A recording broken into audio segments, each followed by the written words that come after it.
Hello' everyone, মই গৈ আছোঁ এতিয়া মঙলদৈ আৰু মই চাংচাৰী চেণ্টাৰৰ পৰা বাৰে বাৰে আহি আছোঁ। এতিয়া কথাটো হ'ল, মই বিচাৰোঁ যাতে এনেকুৱা এটা কাম হওক য'ত ফ্ৰীডম থাকে, য'ত লাইফষ্টাইলটো থাকে, য'ত আপোনাৰ সুবিধামতে আপুনি কৰিব পাৰে, যি চিটুৱেশ্যনত নাহওক কিয় আপোনাৰ ফেভাৰত যাতে থাকে।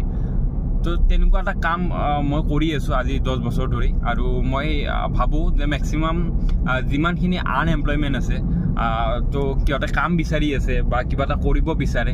চ' মই ভাবোঁ পেছিভ ইনকাম জেনেৰেট কৰা কাম এটা হ'লে বেছি ভাল হয়।